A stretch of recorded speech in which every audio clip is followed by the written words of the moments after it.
When I first walked into Gaza, I didn't know what I'd find. I had seen the headlines. I'd watched the clips on TV. And like many people, I carried an image with me, one built from fear, from stories of conflict, from endless struggle. But what I saw was something much deeper than any video could show. What I found was a family who, without even meaning to, changed the story I thought I knew. It all began with a simple invitation. A man, probably in his late 40s, waved me in from the dusty street. His house was plain. Concrete walls, furniture that didn't match, a roof that looked like it had faced too many winters and not enough fixing.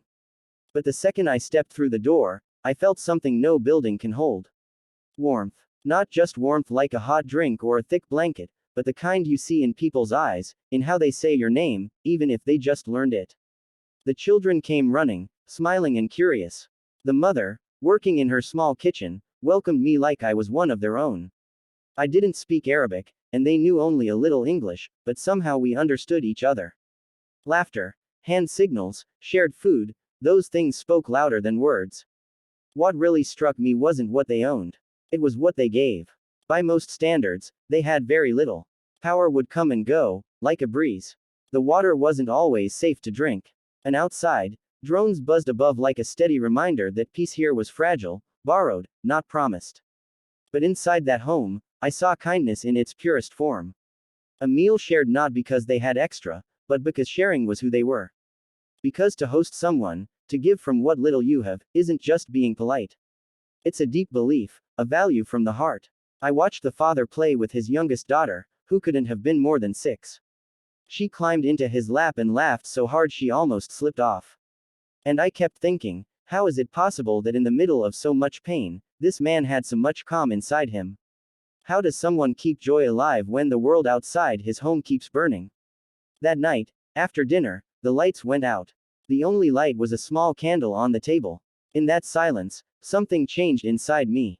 For the first time, I really understood what it means to be fully present, to just be there with others, to listen not with ears alone but with your full self.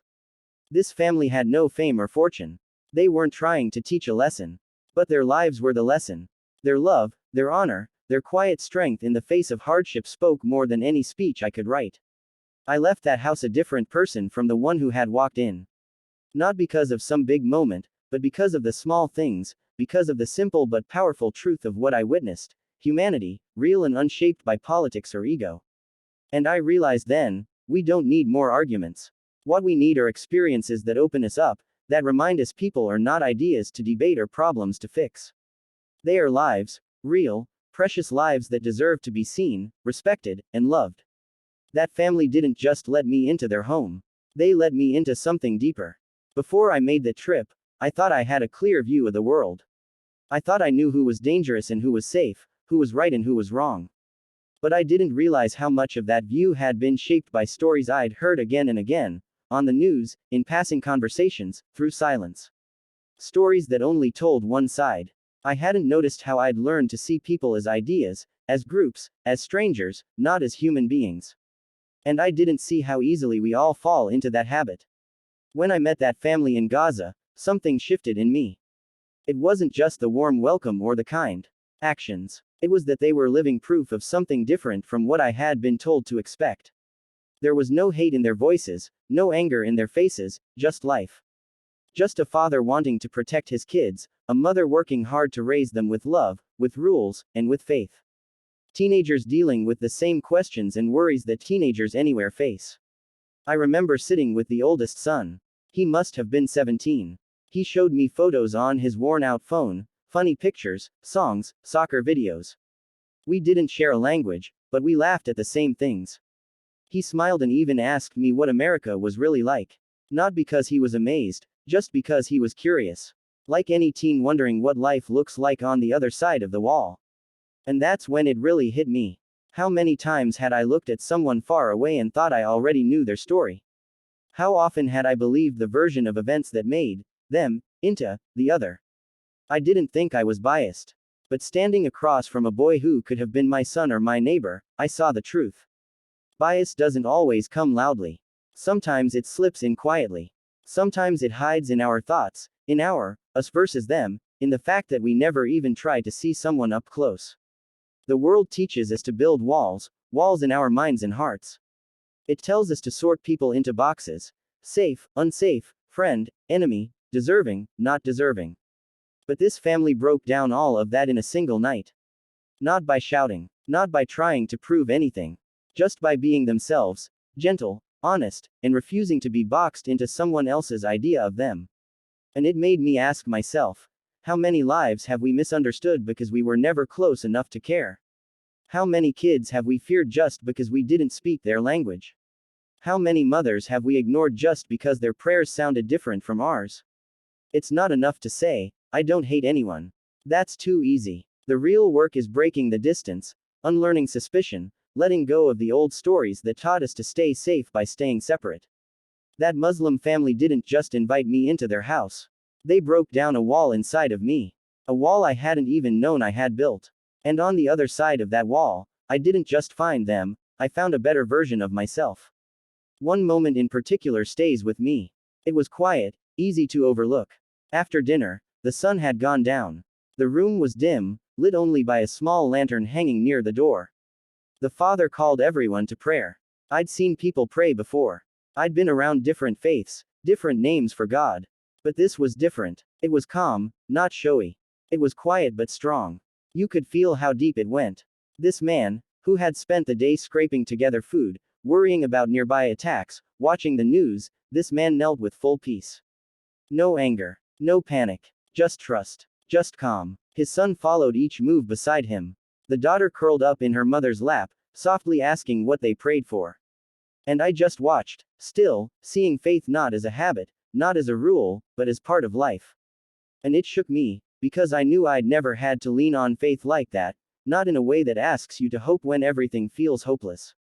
Not in a way that calls you to love when everything tells you to give up. That family wasn't using faith as a last hope. It was how they lived. It was their rhythm, their strength. And it made them strong in a way I didn't see coming. The father told me something I'll never forget: we can't control the world outside. But inside, we choose who we are. That stayed with me, because I've been in rooms full of power, wealth, and status. But never in a room so full of quiet strength. The kind that doesn't need to shout. That doesn't quit. That comes from love, from holding on, from refusing to let pain turn you cold. We talk a lot about strength. But real strength isn't closing off. It's staying open. It's raising your kids with laughter, even when laughter feels rare. It's saying thank you for a small meal and still giving your guest the bigger part. That's real faith. That's real strength. And it made me rethink my own life, what I believe in, what I hold on to when things fall apart, how I love when there's nothing in it for me. Because those people, with no fame or riches, had something we all search for: peace in their home, meaning in their hearts, and love that held firm under pressure. And that strength, that peace, that love, it didn't just move me. It changed me. It showed me that those who seem to struggle the most may be the ones carrying the world with the most grace. That night, I didn't just witness a prayer. I saw what it looks like when faith and love are your foundation, not your backup plan. After I left Gaza, I took that family with me. Not in pictures or souvenirs, but in the way I now see everything. The world looked different. I had seen something true. I had looked into eyes that could have closed off, but instead stayed open. And once you've seen that, you can't unsee it. You don't want to. Because when love changes your heart, even gently, the way you hear the world shifts. I came back home and saw how easy it is for us to forget each other. To get lost in comfort, in news feeds, in habits that numb us. You scroll past one more photo of a bombed house, a crying child, a mother screaming into dust, and it becomes background noise. We tell ourselves there's nothing we can do. Or worse, we say, that's just how it is over there. But there is no over there. Not when you've shared a meal with someone. Not when you've laughed with their kids. That's what changes you. Once you see the full humanity in someone you were told was different, the walls begin to crack. Because real empathy isn't pity. It's not charity. It's responsibility. It's choosing to stay connected. To care, even when it's hard.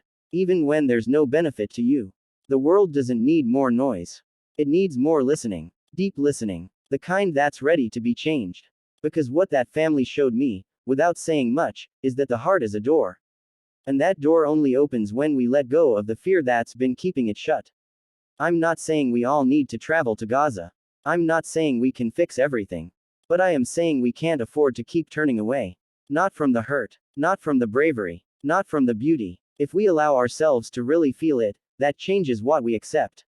It changes how we vote, how we talk, what we teach our children.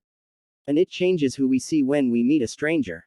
The truth is, I didn't go there looking for a life lesson. But that family, they didn't just welcome me into their home.